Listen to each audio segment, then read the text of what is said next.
The following program contains names, places, and events that have been anonymized or fictionalized for the purposes of protection and safety. The following program is provided for entertainment purposes only, and any commentary from the hosts are strictly conjecture and should not be held as making any definitive statements about the truth or identity of any particular individuals or circumstances.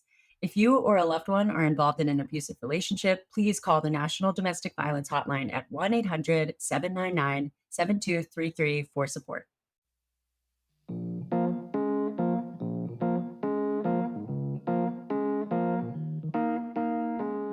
Happy Dating Detectives Monday! Hi, everybody. Mackenzie just left LA. We got to record this episode in the studio together. I know. I love when we can record together. It's so nice. Well, we had fun. We were also guests on another podcast that we've mentioned on Instagram, but get excited because we are excited we got to go be guests there.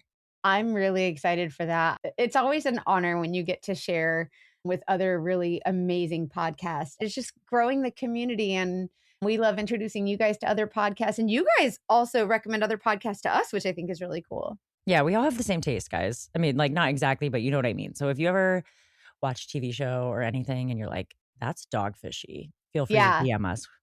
We're down.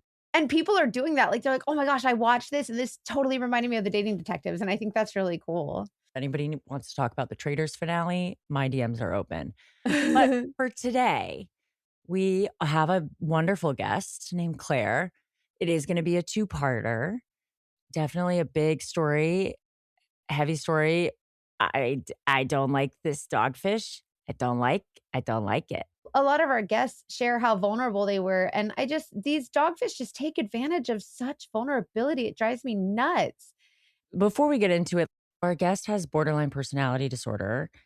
And I did a little bit of research so that I could explain it better for our audience. And so we and our audience could have a better understanding of how BPD shaped her dogfish experience, how it made her specifically vulnerable in a way that's tied to that.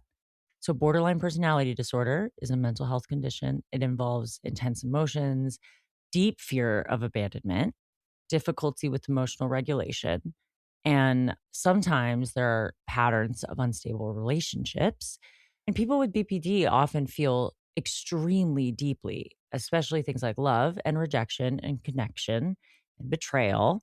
And sometimes it's at a volume that can be so overwhelming. So I know we all feel deeply, but this is like, it's an illness. It's like it's a part of you chemically that is different. And many people with BPD also have histories of trauma, which can shape how they attach to people, how they trust people, how they protect themselves. It's complicated to navigate a world when you're going through that, especially in a world that doesn't necessarily understand why your brain is working differently than what we see as the average. And she talks about how it's like a later diagnosis for her. She thought it was just anxiety. Yeah. Which is scary. No kidding. We also want to just say so clearly, you never know what someone is carrying. So you never know their trauma history. You never know their diagnosis. You never know what's not diagnosed yet. You never know the invisible battle that makes them susceptible to this love bombing and gaslighting and coercive control. Their vulnerability is not a weakness. It's never consent being exploited. So as you listen, we just invite you to hold compassion for the guest, for anyone navigating something like BPD, and for anyone else who's been manipulated like this, because needing connection is normal. Needing connection is human. Exploiting it is not human. Sorry, that's not normal. So that's my little framework. And again, we really appreciate everybody who writes into the show to share your stories with us, because you just help grow the community and help other people feel less alone when they've been a part of this. So thank you for emailing us. If you ever want to send us your story, our email address is investigate@thedatingdetectivespodcast.com. And also thank you to everyone joining the Patreon. We always get so many new subscribers to our Patreon, and we're really excited for that. So thank you for that. So be sure to join our Patreon. Thank you to everyone who's already subscribed. We appreciate the support, and we just appreciate everyone listening. Should we get into it? Let's give Claire the floor.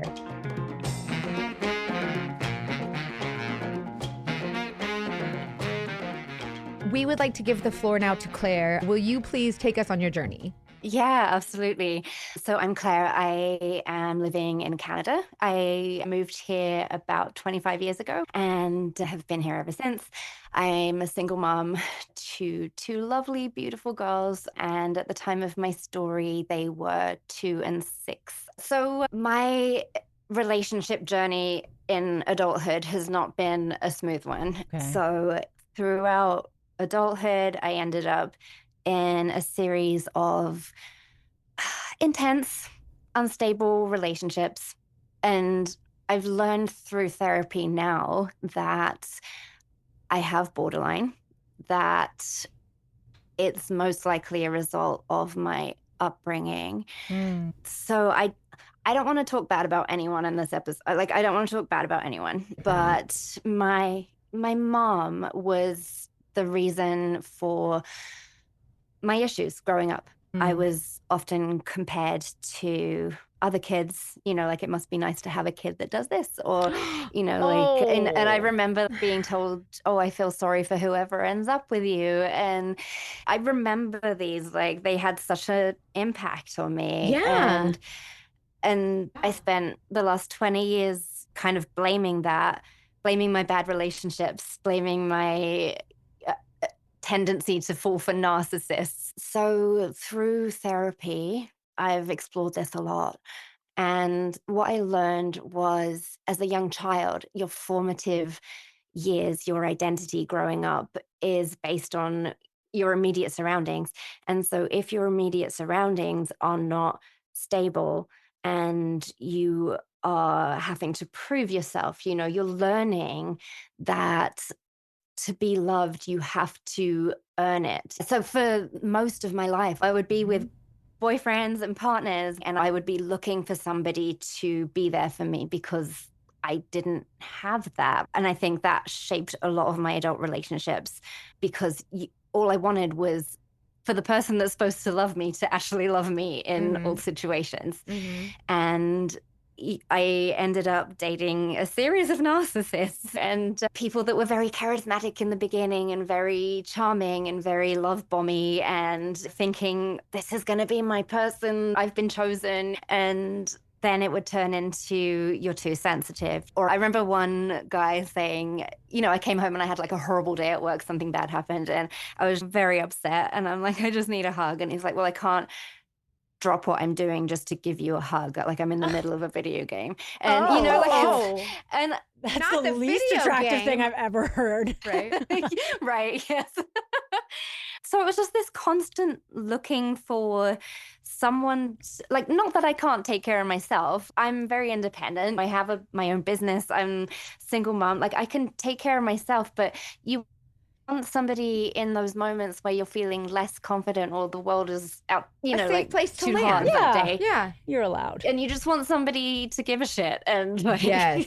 put you first, because I didn't have that. And so I think that was the problem. I kept seeking that in relationships instead of finding it within, And so basically we start the story with, I had been single most of that year. I had been with somebody that honestly I thought was my person before. This was probably about 10 months before this story begins. And we'd been together for a little bit and I thought he was my person. And then that kind of fell apart and I was really devastated. And I just didn't want to date. I didn't want to risk being hurt again. I didn't think I would find anything like what I had found. That was like a once in a lifetime thing. And I was really not looking for anybody. And so I spent most of the year on my own with the kids and with my friends, but I was lonely. And I'm like, I'm a sensitive person. I'm a big feeler and I like have a lot of Same. love to give. Yeah, and felt that. so I went back on the dating apps. I always like to know which apps people are using. Oh, I was on Hinge. And there's a lot of crap out there, Yes. And then this guy, Ryan, starts messaging me, and he's very much not my usual type. And so I kind of didn't you know what to do with him at first, because I'm artsy, I'm creative.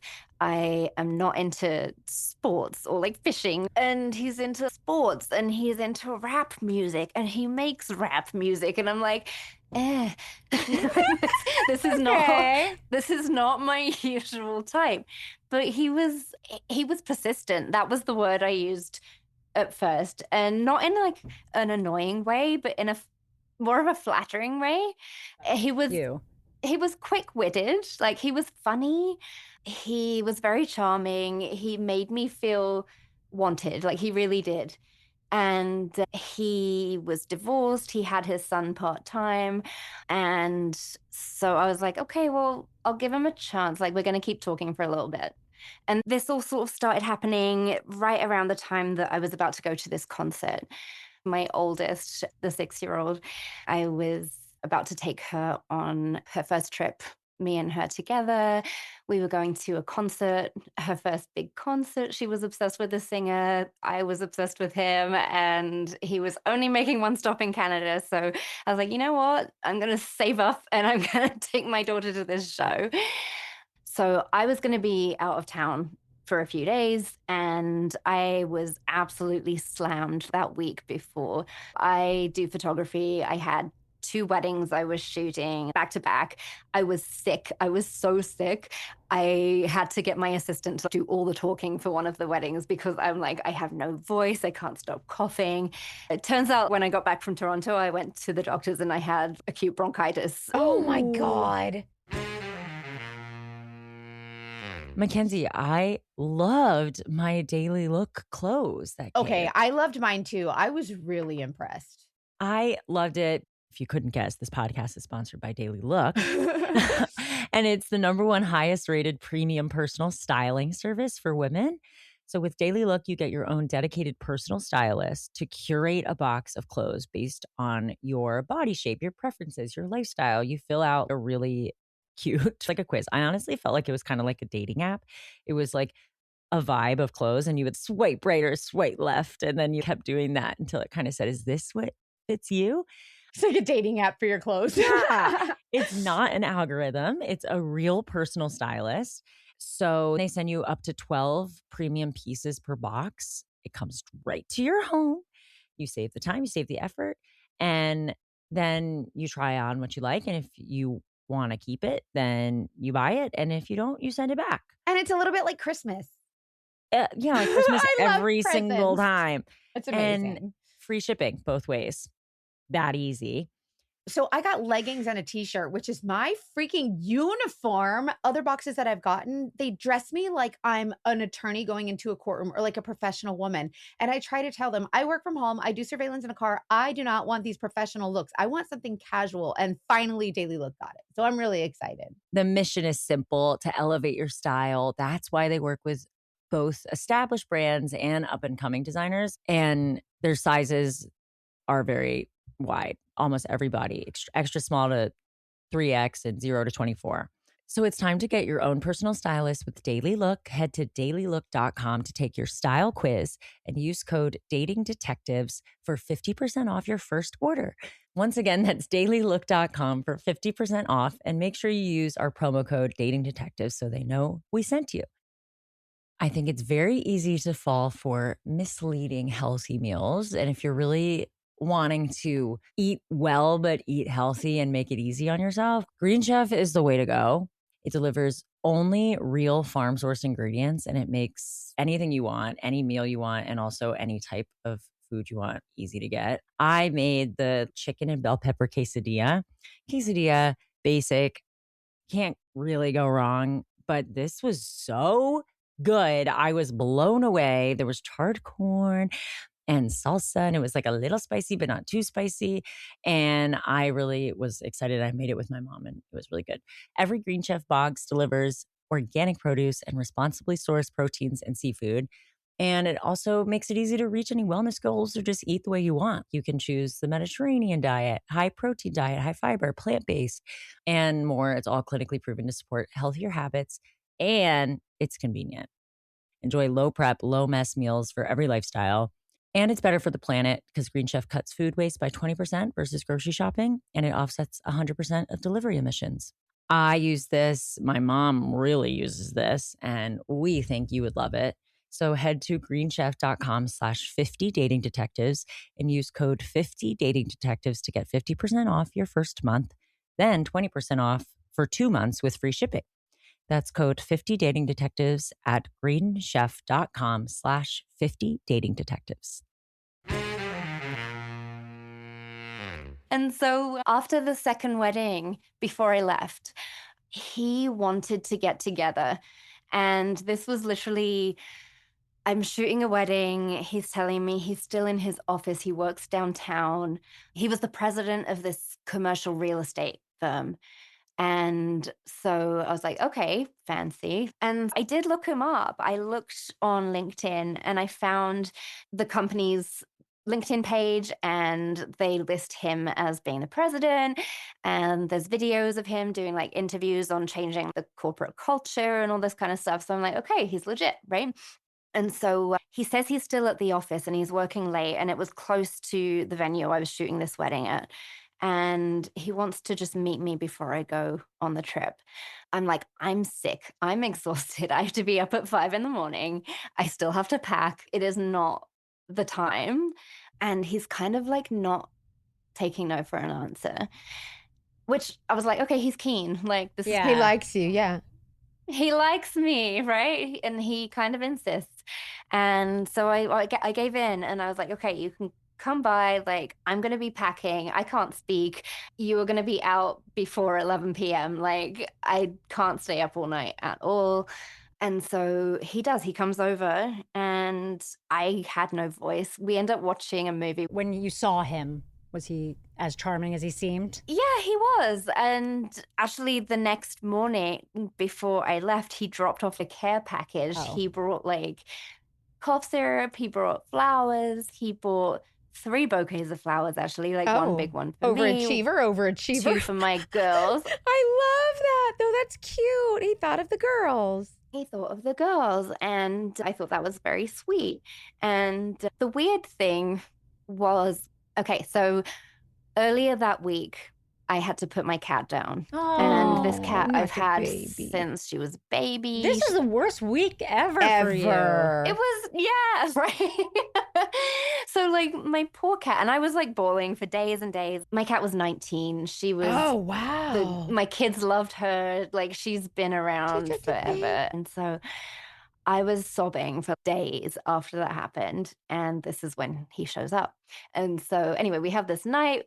We kind of snuggle on the couch. Nothing happens. I'm like, I'm sick. We're not kissing. I can't even speak, really. Like, we just watched this movie and it was just nice. So the next morning afterward, he has sent me a bunch of videos throughout the night of himself. What? Yeah. Wait, like sexy videos? No, not sexy videos. No. Oh, okay. He had sent me videos of himself recording a song that he just wrote. Oh, that's a And nice gesture. Depends on the song. And I'm a musician, right? I'm like, oh, that's This is really great. cute, but like a little intense. Like, I just met you. But the song is, okay, first of all, his music. He rapped I'm it. going to have to Shut send up. you. Yeah, be honest. You're anonymous. Just tell us. He rapped it, didn't Was he? it good? He rap. No, his music was the most atrocious music I've ever heard in my life. It was rapped so bad. He rapped it, was didn't he? so bad. Like, he's white guy dad rapping too, and like he thinks he's amazing, and it is so bad. Oh my. And- Bless his heart. Right. And I'm like, oh, like, he put this effort in. But the song he wrote overnight that he sent me in the morning was about my dead cat. What? Wait, what? What? So it was kind of like, it was very strange. Yeah. But I'm like, he's creative. He spent all this time doing this. It's very sweet, right? So I'm slightly alarmed, but I also feel very touched by the effort. And then it's time for me to go on this trip with my little girl. And so we fly out for this concert. I have booked a taxi from the airport to this place. It was a condo that we were renting. And the ride was booked through the airport that on the website. It's like, if you need a ride, like book through here. So I booked this place and we land, we get to the city. She's all excited. And the driver texts me to say that he's on his way. It's going to be about 20 minutes. So I'm like, okay, well, we're at this entrance or whatever, will be by the side of the road. And so we're waiting and we keep waiting.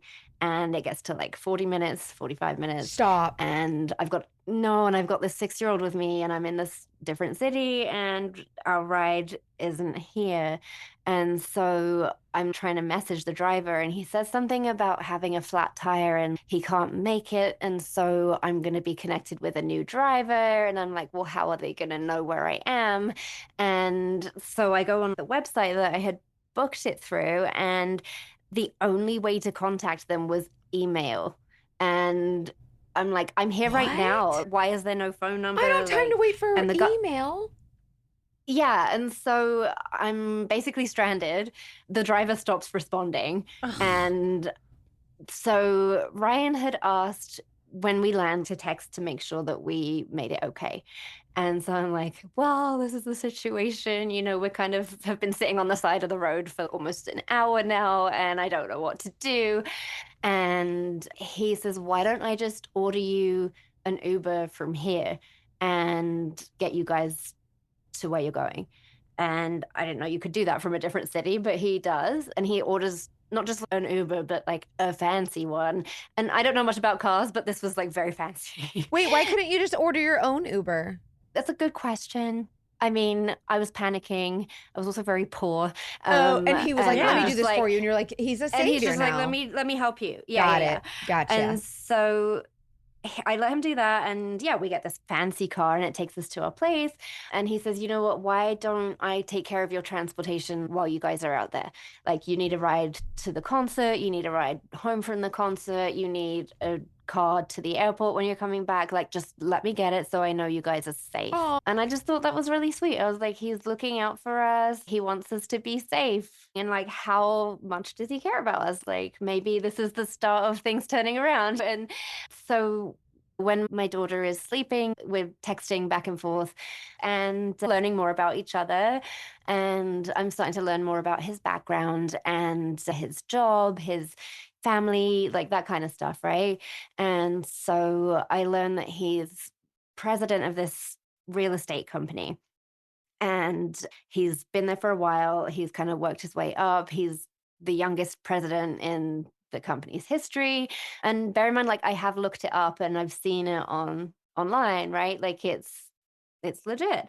And he tells me about where he lives, and it's in this very affluent area of the city. He sends me pictures of it, of him and his son, and he's telling me about this custom wine rack that he built, and it's all very fancy. This is a mansion. Like, this place Is he kind of like insane. braggy when he talks about himself, or is it subtle? No, he's actually more like, I don't want to be here anymore. He's like, since the divorce and everything, this place is just too big. I don't need all this room. I only have my kid every other week. So I'm looking to move, kind of thing. Okay. But I'm like, well, it sounds lovely. Like, maybe I could see it when I come back, right? Maybe we could hang out at your place next time. And it all seems very legit. So then we start talking about the divorce and his kid. And he says he's really close with his dad, but that his mom took his ex-wife's side in the divorce, and the two of them are like kind of out to get him, and they're His trying mom? to get her, his own mom, With the so, which I thought was very strange. It was weird. And he said, if we get together when you get back, and if this becomes a thing, if you ever get a chance to talk to my mom or my ex-wife, don't ever talk to them. And he started almost planting like these seeds of danger. Like, later on when I got back and we had plans to stay at his place for that night or whatever, something would come up and he was like, Ashley, can we stay at yours? And I live in this tiny little condo. I mean, it's not glamorous. And I'm like, well, why? And he said, well, there's people watching and they're what? looking for me to, yeah, he's like, they're looking for me to screw up because they're trying to get her, the ex-wife, to get custody of the son. Like a PI? Yeah, he said that his mum basically parked outside once for 3 hours just watching to see if he brought anyone in, or like he's like they're yeah, and so he's like they're waiting for me to screw up, and so I just don't want them to see me bringing somebody else to my place because obviously Oh. that'll give them something to go on, and they're all out to get me kind of thing. Of course they are. Bless his heart. And were your kids at home? Like, was that something where you were like, I don't want you No, to no, come no, meet no. my kids? So Yeah, I yeah, have yeah. my kids 50-50, Yeah, so they okay. weren't home, but I'm like, my place is not glamorous. Like it's very small. And he's like, I don't care, I just want to be with you and like not have to worry about this. So we hung out at my place a lot. And he would bring over the same stuff every time. He had a laptop, he had a guitar, and he had a bag of his immediate belongings. That was it. Like, and Did he have like a nice car? okay, interesting you bring up the car because he's telling me the story about this Tesla that he got from another province. I can't remember all the details, but he drove out to this other province to get this deal on this Tesla and drove it back. And that's his car now. And that actually leads me to the next point in the story. Like I mentioned, I'm a photographer. So I had a big family photo shoot booked. And I'm heading over there. I had just got back from this trip. I got bronchitis, but I'm like, you know what? I have to make money. So I'm on my way to this photo shoot and I get pulled over and I'm cutting it close. Like I don't have time for this. You know, Yeah. like I've got this group of people that are going to meet me in like 10 minutes. And I get pulled over and I had forgotten in my weddings, sickness, new relationship kind of haze to renew my insurance. Oh no. So Oh boy. it was literally 2 days. It was like 2 days without it. That's so And frustrating.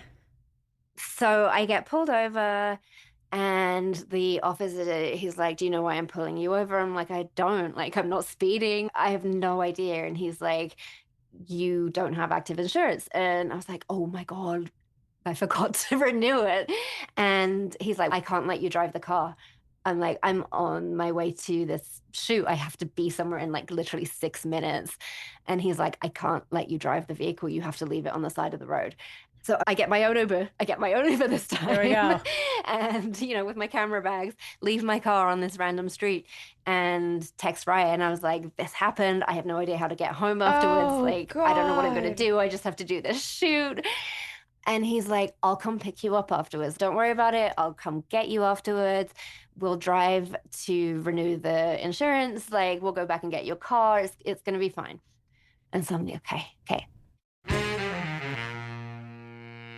Delete Me makes it easy, quick, and safe to remove your personal data online at a time when surveillance and data breaches are common enough to make everyone vulnerable. Trust me, I know. I've been a PI for dang near 20 years. And when I tell you your information is so available, it's insane. And data brokers make a profit off your data. Your personal information is a hot commodity. So anyone can go on the www, buy your private details, and this can lead to identity theft and harassment. And you actually have the ability to protect your privacy with Delete Me. So data brokers, they basically collect all your public information, your contact information, social security number, home address, information about your family members and associates. I'm telling you, they are all being compiled. The New York Times Wirecutter actually named Delete Me their top pick for data removal services. You just tell them what you want deleted. They find it. They tell you where they found it. They remove it for you. They send you constant reports so you know exactly what they're doing for you. Take control of your data. Keep your private life private by signing up for Delete Me now at a special discount for our listeners. Get 20% off your Delete Me plan when you go to joindeleteme.com/datingdetectives and use promo code TDD at checkout. The only way to get 20% off is go to joindeleteme.com/datingdetectives and enter code TDD at checkout.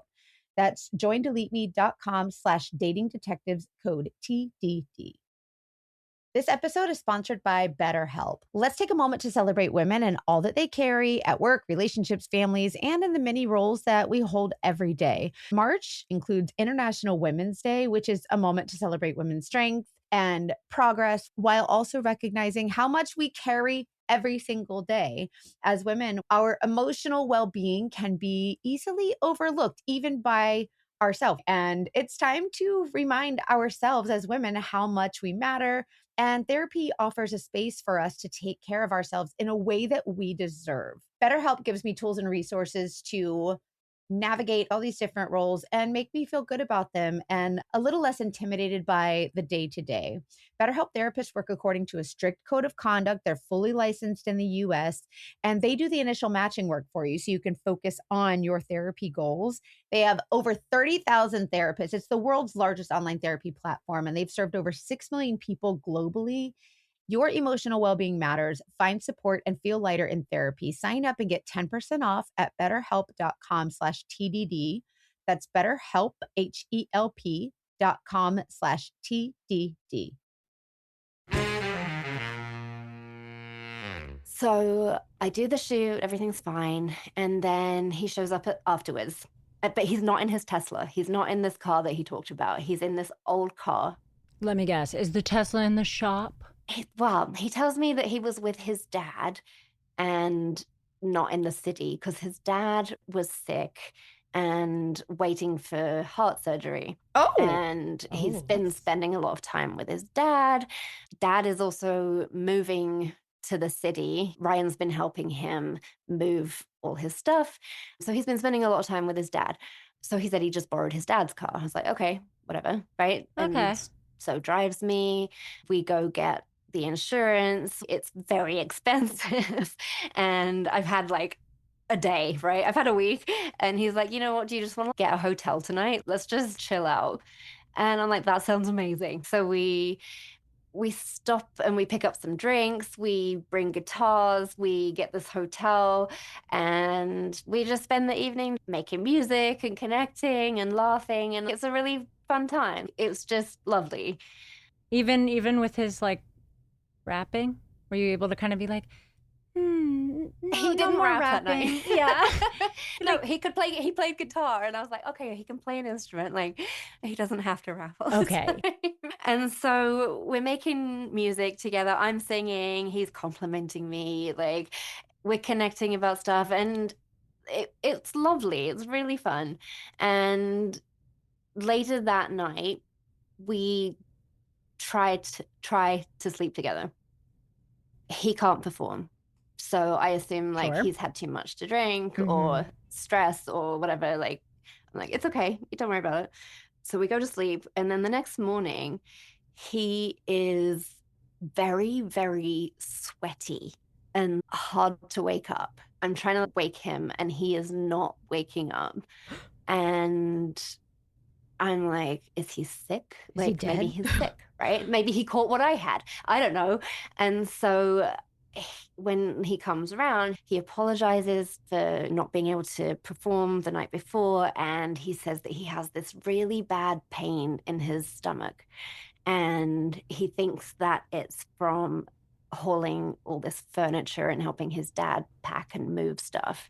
And maybe he's pulled something. And I was like, oh, that sucks. It's okay. Don't worry about it. You know, I'm just like reassuring, right? Because Mhm. if the guy can't perform, it's like not great on the ego, right? He told me it was the best night, but he's just in a lot of pain. And he had to go and help his dad again that day. And so I went home. This is October at the time. So it is almost Canadian Thanksgiving. And it was the same weekend that he had to have his dad moved out of the house by. So my friends and I always have a Friendsgiving kind Cute. of event. You know, we have a I little love we have a a little potluck. Friendsgiving.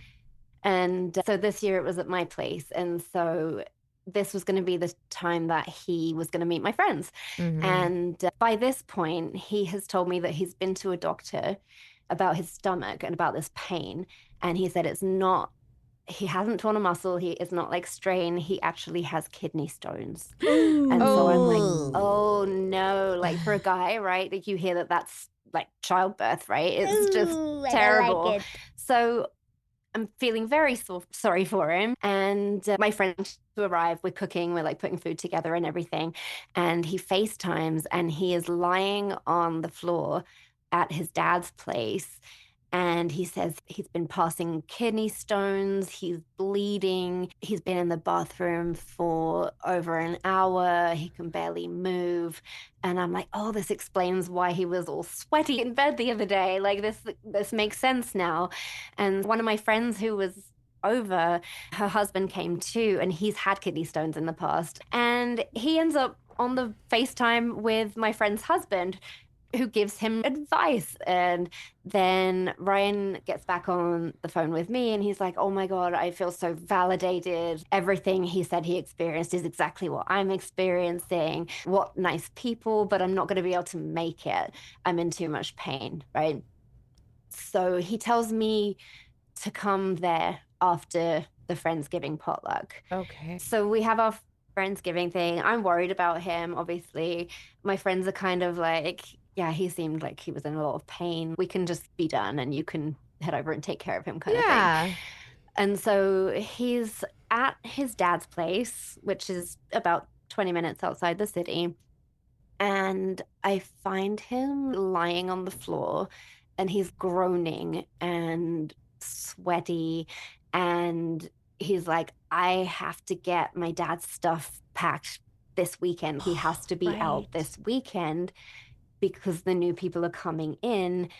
So, I mean, a lot of it was packed up, but I felt bad. I'm like, well, this guy can't move. He's dealing with so much pain. Like, what can I do to help? It's now my job to help. And his dad, I did meet his dad, David, because I ended up staying there that night. He said he was sleeping more at his dad's just to make sure that nothing happened in the night before this surgery. Like, he was coughing a lot. He was, like, he didn't want him to have a heart attack and be out of town. And did you talk to his dad about the surgery? Did you talk about the heart condition? Okay. So that's verified. And he had a date for this procedure like a few weeks from that point. But Ryan was like, I just want to stay here. Like, what's at the big house in the city, like, when my dad's sick? So he asked if I would be okay staying there with him. And 75% of the house is packed up at this point. There's no food in the fridge. There's one chair that his dad was sitting on watching TV. Like, it was pretty bare. And so he's like, okay, well, let's just like sleep on the floor and there's blankets. And we just grabbed a bunch of blankets and we spent the night like, we were playing music and just bonding over that and watching a movie. And his dad was very sweet to me. And he went to bed and you can hear him like coughing in the next room. I'm like, okay, this is why he wants to stay here, right? Yeah. So we sleep on the floor. And the next morning, it was the weekend, and Ryan's still in a lot of pain, and there is still a lot to do. The kitchen hadn't been packed up, the place hadn't been cleaned. So I'm like, okay, well, I'll help. I'll do it. You're sweet. So I start cleaning this place, like full on, like deep cleaning, and it was gross. It was like this old man had not cleaned the place in a while. And so I'm like scrubbing toilets, I'm scrubbing baseboards, I am like cleaning the floors, and it's not great. But we threw on some good music and Ryan's like, oh, you're killing it with the soundtrack, this is great. And everything is okay. He's not doing anything because he can't move. So I'm cleaning, I'm like packing stuff up, and I noticed that there was a spare bedroom. And it had this kind of gross old bed in it and a bunch of clothes in like laundry baskets kind of scattered around. And it just looked like a mess. Like, this room was just a mess. And so I didn't touch that room because he said a lot of his stuff was in there, because he'd brought a bunch of stuff over because he was going to be spending time with his dad more. And he's like, I still have to pack all that stuff up and get it out of here before he moves. So like, don't worry about that room. And so I just do the rest of the house, right? And when I'm cleaning the bathroom, I thought it was weird that under the sink, because I was looking under the sink for like cleaning supplies, there was like cans of pop and like snacks in the bathroom? In the bathroom cabinet. sink? Yeah, under the What? bathroom sink. So like I comment on it and he tells me, he's like, well, I'm in the bathroom for like an hour at a time with these kidney stones, right? And so I keep these like snacks and like sugary drinks in there so I don't pass out What? because Okay. I'm like losing a lot of blood and Oh. I'm in there for like a really long time. So after the house is clean and I've like kind of put things in Rubbermaids and like put them in the garage, his dad isn't there, but he says, my dad really loved meeting you. He already thinks of you as his daughter-in-law. Oh, He what? loves you. Whoa. Hey there now, fella. Those were the exact words. He has seen me with girls before, and like he just thinks that you're this perfect girl for me, and he Oh. could see how happy you make me, and he already loves you, but he thinks of you as his daughter-in-law. I mean, Sweet. that is sweet, especially right? Like, I mean, you talking about maybe not feeling validated by your family, like hearing that from a parent figure. Well, is that's It like, must have felt too, good. right? yeah, Like, really good. But also a little weird, right? a little weird, but I'm like going with it because Yeah. it's really That nice. was nice. And so then the kidney stones keep getting worse. And so Wait, how he long does a says he kidney has- stone situation? Stone. Kidney stone. How long does an episode? Is it like ongoing, or does it stop and then come back, or how does kidney stones I work? don't know. Well, what he told me was that it was like broken into a bunch of little pieces, and like he would be passing like little pieces at a Kidney time. pebbles. Is this like Is Yeah. this like a weeks long situation most of the time, or Yes. Oh, okay, gotcha. I don't know normally, but like yes, it was For him, it was a couple weeks. that Okay, this was okay, so go happening. ahead. So then his kidney stones, like they're not getting better. He's spending more time in the bathroom. He is canceling get-togethers. Like he's not doing good. And so he says he's going to go to the hospital. And so I'm like, well, let me come with you. Like I'll drive you. I'll be there with you in the waiting room.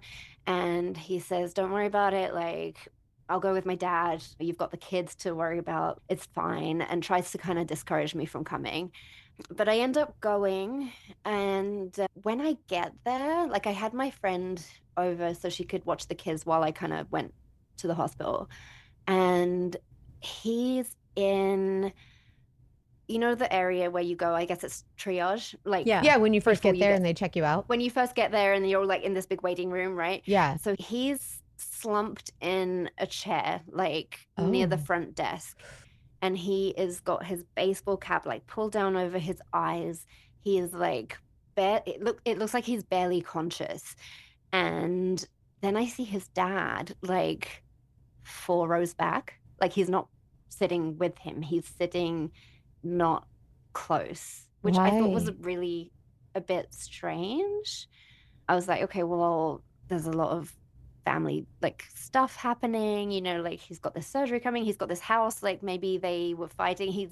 I don't know, maybe there's something happening and there's an issue. I don't want to like They're like, I need some space. so yeah, right, baby, I don't know. So they're not sitting together, but I end up sitting next to Ryan and I'm like, what's going on? And he is again very sweaty. I keep saying that, but like he's like burning up. He is sweaty. He is really like almost like slurring his words. He can't sit up straight. He says he's in so much pain. And I'm like, oh my God, like, does he have an infection? Does he, like, is something terribly wrong? I just looked up on a Google machine and it says that is a sign of kidney stones, is the fever and basically signs of infection. Oof. The fever, chill, Yeah, signs of so infection. that's what I assumed was happening. Okay. And he ended up going up to the desk and speaking to the person there and coming to sit back down. And he tells me that it's going to be a long time and that I should go home. And I've got the kids at home. I've got a babysitter. Like he's got his dad. Like I should just not worry about it and go home. And I'm like, no, I want to make sure you're okay. Yeah. Right. But he insists that I go home. And so I'm like, okay, well, text me what's going on. Text me what happens. Let me know how everything works out. And so I do go home. And then the next day he is texting me kind of as normal. He's like, they gave me something to break apart the rest of the stones so they Ugh. pass easier. And I was like, okay, great. Finally, like you've had such a rough go. And so I just kind of accept that. And then I don't know if it was the next night or the night after, he was going to come to my place again. And one thing that he had done this whole time was share his live location with me, like within a week. And he said that if ever I couldn't reach him or we were in different cities, then it would be a way for us to feel closer. That's what he told me. And I was like, well, that's very sweet. That's kind of like I don't need to know where you are all the time, but like But it definitely feels like somebody who's transparent. Like if they're Right. sharing your Most people would kill for that. They'd be like, I would love it if someone was willing to share their location or whatever. yeah, I'm like, and so I'm like, okay, well, this is a very honest guy, and that's very sweet. And so I can always see where he is driving. And so I see him driving to my end of town, and then he's probably about 5, not even 10 minutes away. And you have to come down a main road to get to my place. And I see the vehicle stop, and then he phones me, and I hear briefly like what sounds like a guy yelling in the background. What? And I don't hear what is said. It sounds like a guy is yelling. And then Ryan says, "Back off." Oh. And I'm like, what is happening? And then the call cuts out. The call drops, hangs up, whatever.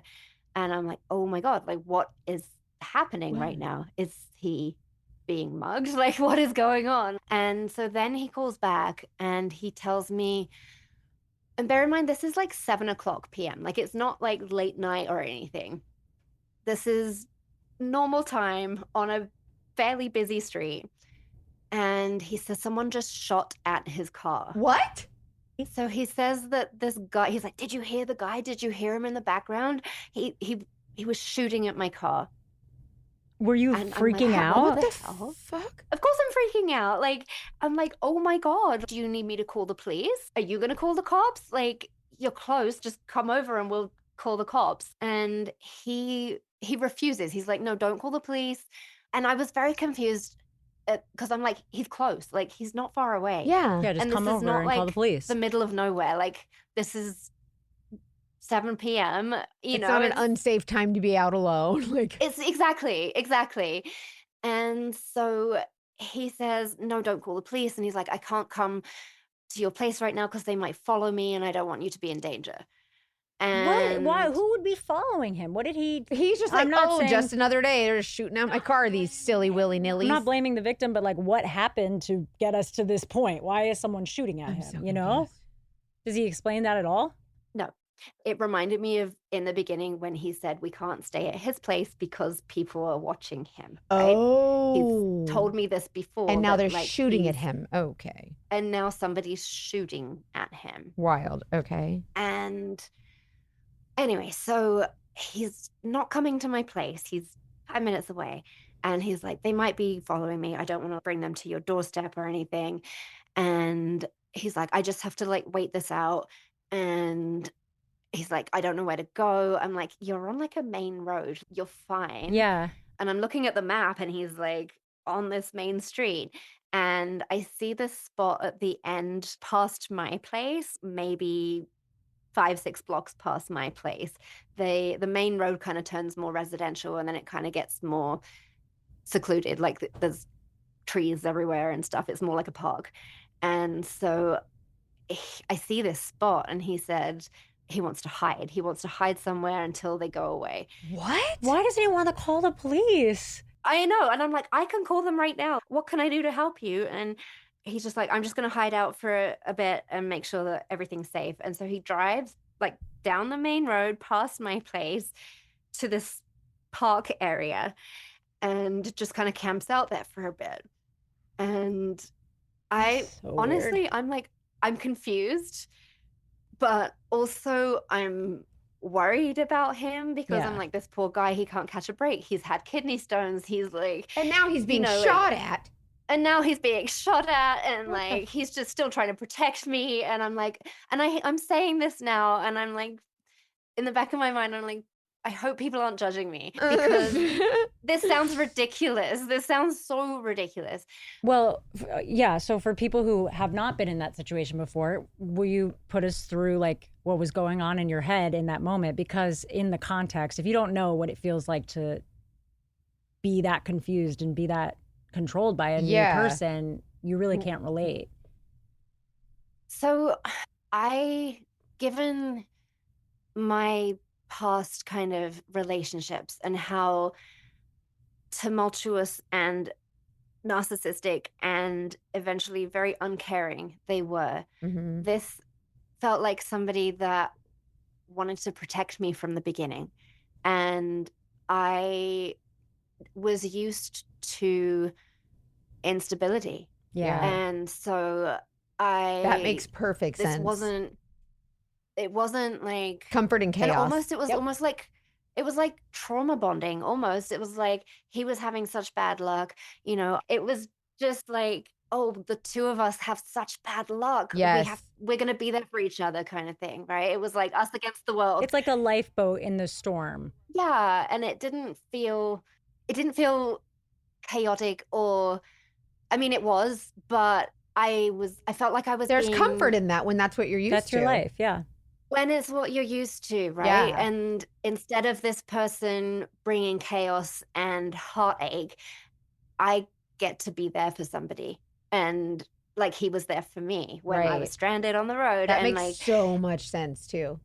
It really does. And especially in the moment, you feel connected to that. yeah, and I felt like I don't want to say like chosen, but like I hadn't felt chosen or important to anyone, you know, and this guy had been giving me nothing but reassurance and want to protect you. And when he showed up with those flowers on the first day, like it was this bouquet of like blue daisies for like morning, and then he said there was a white rose in the middle because my cat's name was Rose, and like it was just rebirth. And like I was like, he's just so thoughtful, right? And hearing like he's had all this bad luck, and I'm like, I seem to have bad luck, you know. It was just like I wanted to take care of him. Yeah. And you know, it was I mean, hindsight, like you said, but no, but that was great.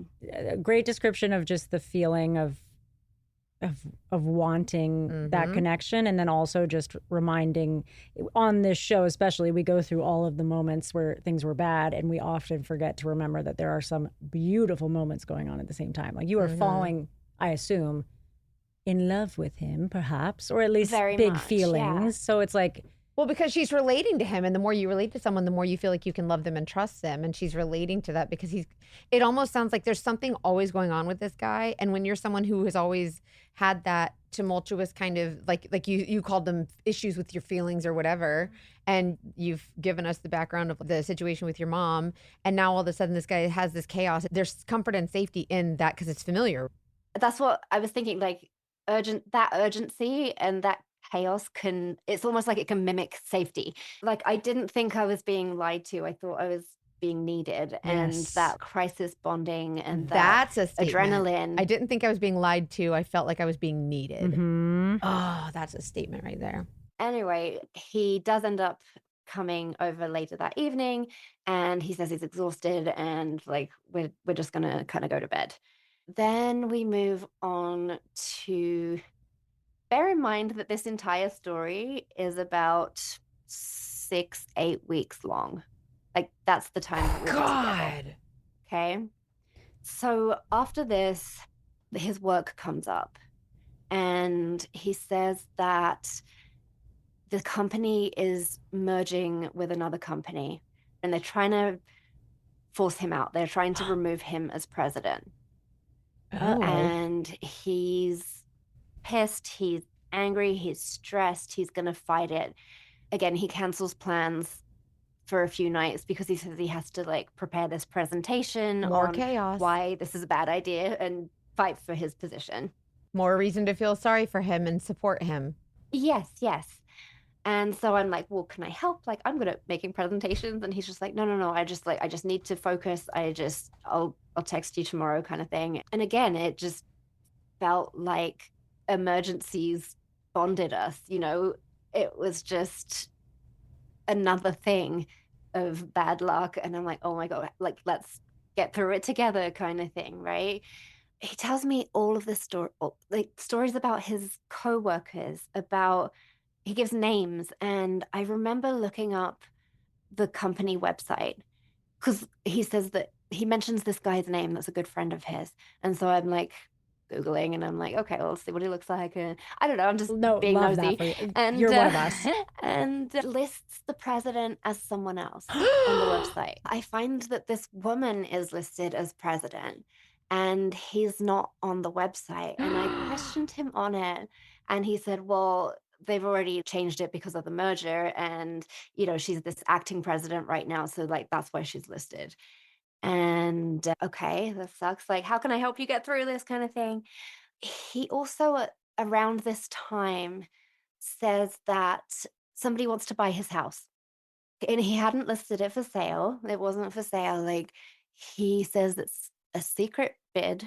And this sometimes happens with like very big properties. Like, then this was a $1.2 million home. And so somebody had made an offer and he's like, it's perfect timing, especially if I'm being outed from the company. Like, I'm going to get this big chunk of money. I'll have this income. They're going to give me a severance package. I could put half of this away and like we could buy a place and it's still going to be really nice. And I'm like, ooh, it's a little That's soon, fast. but it's very fast. But at the same time, in the back of my mind, I'm like, I live in this shitty little condo. I've got my kids to take care of. Like, it would be nice to have a nice house, you know, but it is very soon. Anyway, so that just dropping that in there because that was around the same time as this whole work thing. Then he's so stressed. He's not seeing me very often because of this work thing. Says like he can't have any distractions. He just needs to like go in there and give this presentation. His kidney stones kind of come back. It's like, it was stress. It's the stress. Everything's happening. Wait, so he passed the kidney stones? Like the kidney stone situation was over and then it He came had back? been okay, yes. And then So he had it more came kidney back. stones. Yes. Okay. So he had more kidney stones. So this was another reason he couldn't. Yeah, we got to ask the Google again. Yeah, if they can come back like 2 weeks later. Yeah. So he's in and out of hospital, he says. And there's always a test result that we're waiting for, or like a transfer to another specialist, or like another complication.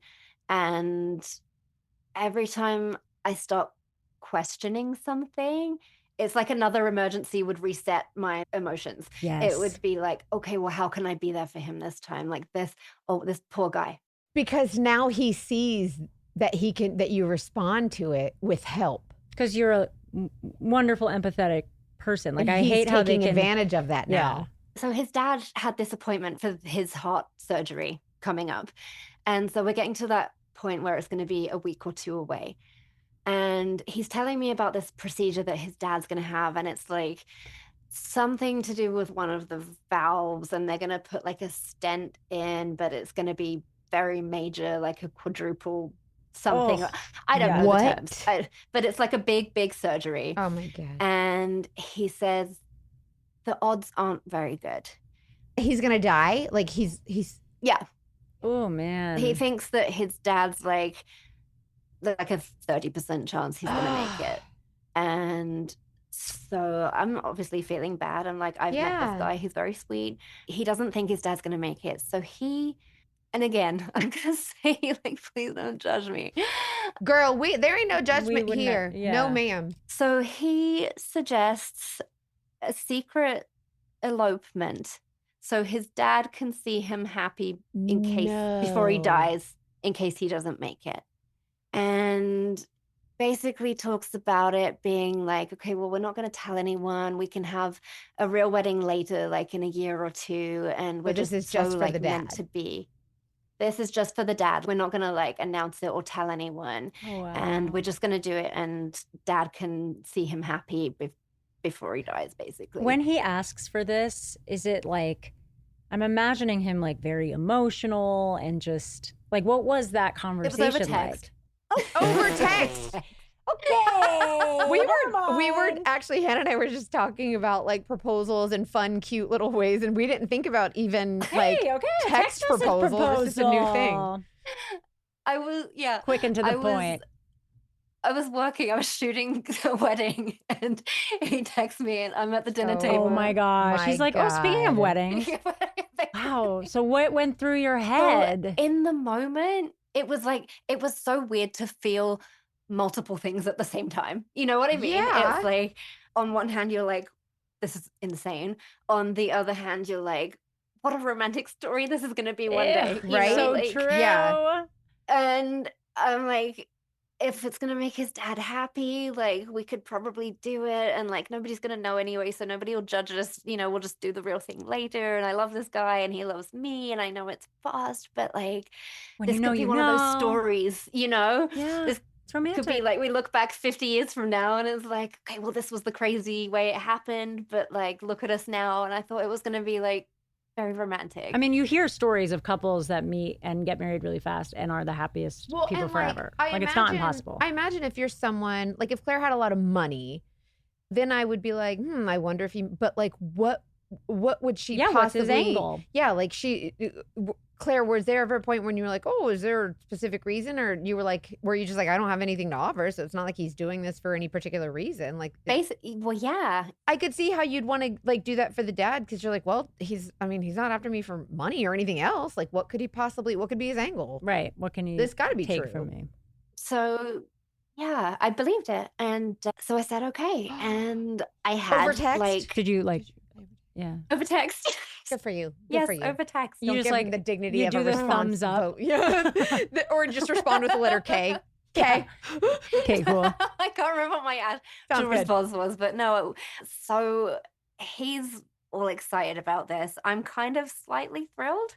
Like, I think how exciting, like a secret elopement, you know, it's very romantic. And I had this dress that I had bought years before. I'm And sorry, I totally forgot. I think we should remind everyone that you had a broken engagement coming up to this. So this I is did. when you want to talk Yes. about unmet needs. Right. And you're like, oh, this is my opportunity to follow somebody's through, maybe. chosen me, you know, like somebody is going to Yeah, give me yeah. stability, you know? And so I had this dress that I had bought on Boxing Day years before. And I was like, one day maybe I'll wear it. Like it wasn't a traditional wedding dress. It was from like a department store, but it was off-white and it had like this pretty kind of sequins and gold kind of beading at the top. Like it wasn't like a wedding dress, but And you're like, this idea sounds great. I have the perfect outfit. Yeah, look at that. I do. I have the perfect outfit. I don't have to buy anything. I love don't have it. any money. I love when dresses are kind of like You find a a little purpose for untraditional. yeah, I do. I do too. Yeah. So I work weddings, so I have connections, right? So I'm like, I know who to call for who can be our officiant, who can be our photographer. So I bought some like hair extensions off Amazon, and for you. know, and I bought him a ring and some jewelry for myself to wear, and booked my hair appointment and everything. And we were going to do it we had always stopped at this little spot when we were driving out to his dad's place. Like his dad's lived kind of in the country, and it was October, so everything was orange and yellow and like, and there was this little spot on this curve of a road, and it was all the trees were like kind of equally spaced. Like it looked really pretty. And we had stopped there and like taken selfies a few times, and he's like, what if we just did it here? And I'm like, it's so pretty, like absolutely, let's do it. And so I write vows, and I'm getting very excited, right? And this is set for like 2 weeks from now. And so we book a photographer, we book the officiant, and we go to this shop. It was a flower shop. And I knew the owner because I had done her daughter's wedding. Okay. And she also sells marriage licenses. So I was like, okay, cool. I know this woman, like she can help us out. Yeah. So we go, and she's like, do you have your documents? Do you have have either of you been married before? Have you got ID, that kind of thing? And so I've got all my stuff ready. He doesn't have his documents. So he doesn't have valid ID. What? Because he said he had lost his wallet, and there was some unpaid parking fines, and they wouldn't give him a new driver's license until he paid them. And he couldn't pay them because he didn't have his wallet. Okay. Okay, stay with me. Stay with me. Okay, yeah. And so I'm like, well, what about a passport, right? He's like, it's expired, but I have a buddy that works at the government and I can go down and probably get him to expedite one this week. He did it for my friend. He can probably get one in like 2-3 days. Okay. And he can't find his divorce certificate because he said all his stuff is mixed up with his dad's stuff with this move, right? Like he'd been spending so much time there. Some of his stuff was there, like some of his clothes, his documents, and he had to figure out where these divorce papers were. It was his idea to get married. So I know, I'm kind of right? like, Wouldn't you? Why I don't you would, have your stuff to do it? Like I know. So I'm like slightly disappointed, right? But same. And he explains it all away. And then again, I can see his driving location, right? We remember he's sharing his location with me. Yeah. And so he says one day he's going to the law courts to get a copy of his divorce certificate. And I see him drive down there and stop at the building and assume that's what he's doing, right? And then he sends me a picture, like a selfie of him in the car holding this divorce certificate. He's like, got it, we're on, baby. Like, I'm gonna head to the florist and like go get this marriage license. I love he's like driving around and we know he doesn't have a valid driver's license. Right? He's like, come on, buddy, we gotta get That's that. also a good point. That's also a good point. And that will come up again, like the driving thing. It will come up again. So he goes to the florist and gives this document, and they still won't accept it because it doesn't have the gold seal on it. Oh, blessed Redeemer. Apparently he just got it from a clerk at the desk and they just gave a copy, but it wasn't like a notarized copy, and that's what we needed. And he's all pissed off and like, I'm like, it's okay. And the officiant had told me, she's like, even if you don't get the documents in time, we can still have a ceremony. It's not going to be legal, but we can give you like a stand-in certificate and you have 30 days to produce those documents. Yeah. Okay. So I was like, okay. I'm like, okay, well, that's what we're going to have to do then, right?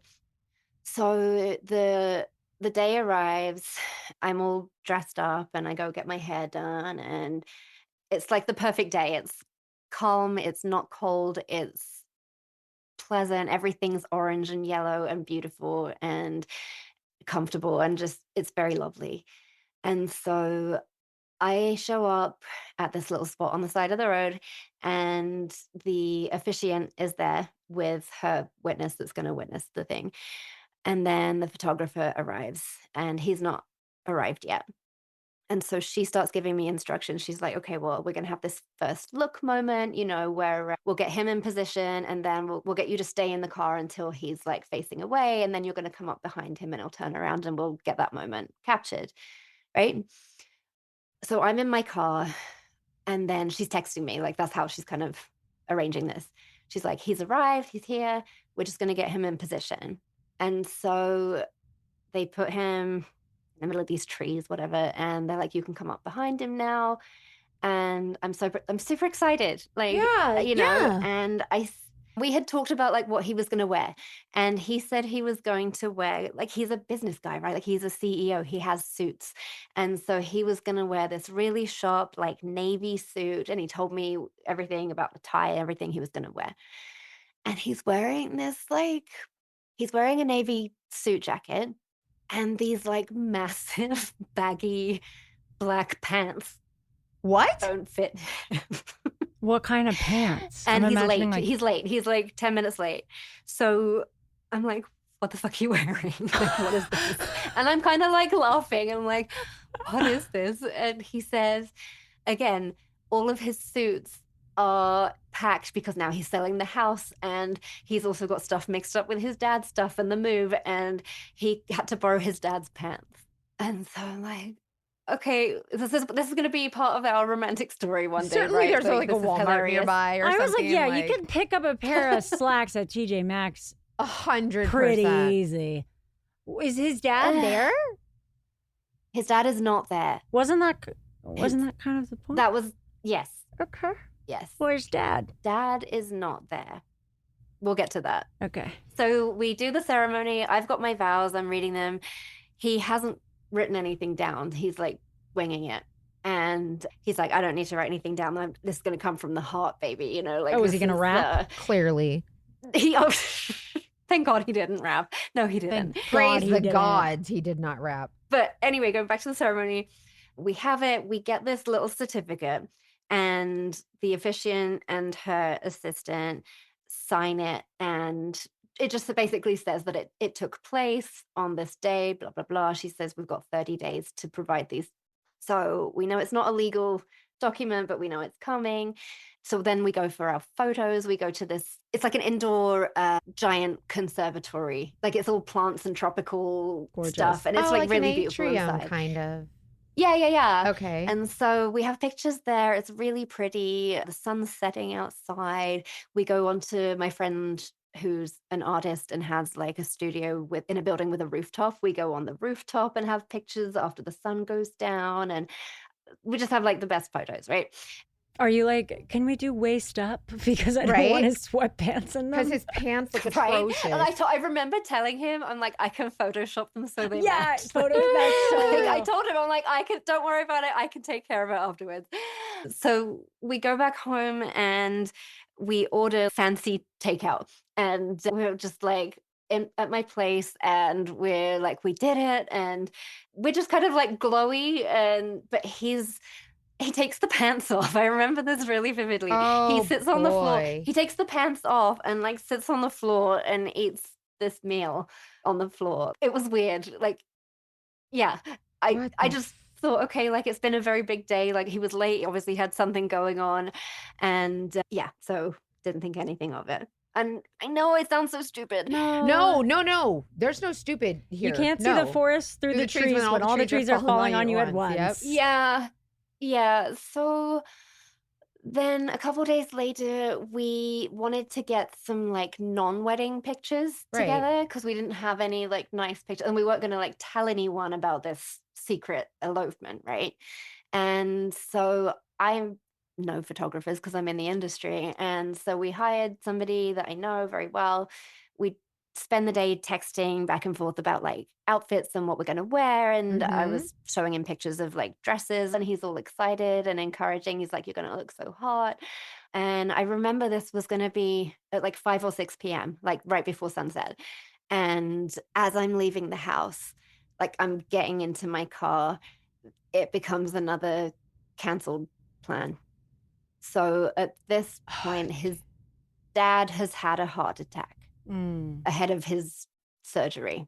He sends me the screenshot of a text from his aunt, like the dad's sister, asking him to come, and that he's fallen down the stairs and now he's like having a heart attack and it's an emergency and he has to be there like right away.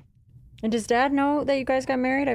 I'm sorry. Did we resolve that? At this point, okay, so I had asked if we could send Dad the pictures, like, and let him know. Yeah. And he's like, his health is so fragile right now, it's just gonna like put him over the edge. Wait, what? Which I was like, but isn't this the whole point? reason. Yeah, he was the whole point. And so I'm like, well, what am I gonna say? Like, this guy's health is fragile. Like, I can't. Okay, all right, this is what it is now.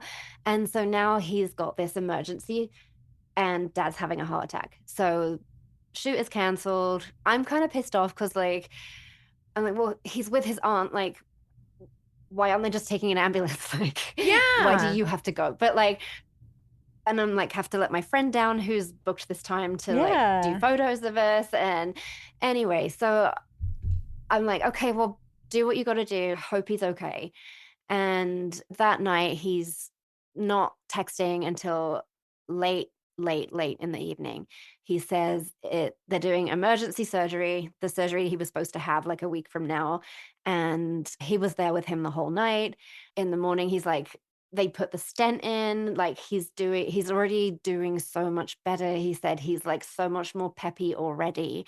He said he'd spent the night at the hospital. And I said, well, he's probably going to need stuff. Like, does he need groceries for when he comes out? Like, he's probably going to be there for a bit. Like, can I come bring him anything? Or what can I do to help?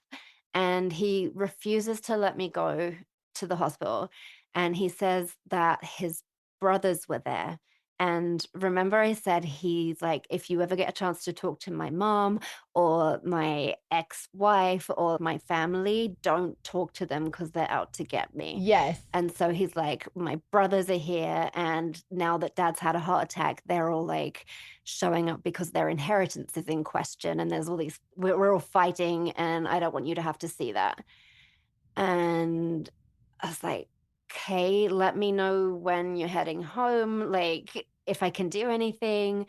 But he reassured me that dad was already so very much improved and he would be going home within the next day or two. I was like, well, I don't know anything about heart surgery. It could be the case, right? Like, I'm like, I don't know.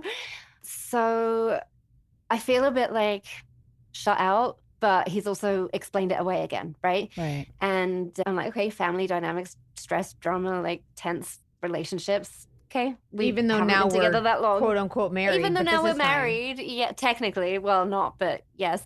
So I felt a little shut out, but I didn't want to rock the boat. I mean, obviously, Yeah. there's so much Yeah, stress going on. Like, dad's had this crazy heart attack. Like, there's brothers fighting. Anyway, I'm like, okay, whatever you need. If the way I can support is by just like backing off and just being here when you're ready, like, that's what I'm going to do. And so then we get to, it's about 10 days. I think about 10, 11 days later. This is the end of October. We're like the day before Halloween. And I remember this vividly because I'm like, this is the scariest thing that's ever happened on Halloween. And I love horror. No. Like, I love horror, but this is like a living. Okay, so I get a text from David, Ryan's dad. He texts me saying that Ryan has had a heart attack at work. What?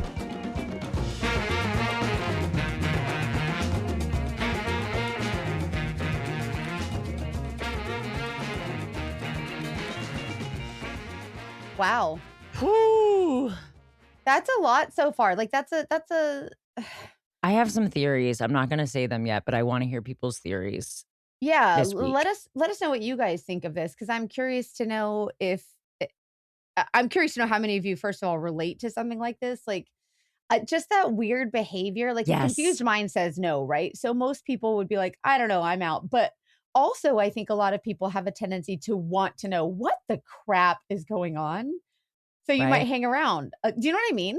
And if you're used to chaos, subconsciously more comfortable Oh, that's a good with point. chaos, sporadic behavior like his feels Yeah. like safety. Yes. I am worried. So yes, next week, next Monday, we have part 2. All will be revealed. But please, in the meantime, send any responses, support for Claire. How lovely is she? I love her.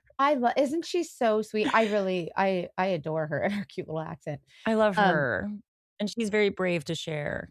She really is. And you notice how she kept apologizing almost like she was like, oh, I feel so stupid. Like it just reminds me of how many of our guests have said, oh, I feel so dumb, or I know I shouldn't have done this, but, and it's like, you're human and this has nothing to do with dumb or smart. Like this is all about the perpetrator. It's not about you. Yeah, like you were exploited by a master. Yes, by a master, by someone. He knew what he was doing. Like, come on. And next week we'll find out why he's doing it.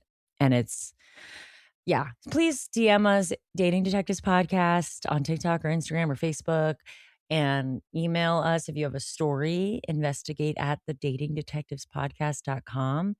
Comment on Spotify or Apple or wherever you listen, like whatever your thoughts are or we love your feedback. It's so valuable to us. Yeah, it is. And like I said, if you have any messages of support for Claire or any of our guests, we really try to pass that along to them because remember, they're in this community too. So thank you so much, Claire. We will hear more next week. Anything else we have to tell the people? I don't think so. Just thank you again for listening. Thank you for supporting the show. And thank you for supporting our guests and being a part of the community. You're so valuable. We love you guys. And until always, next week, trust your intuition.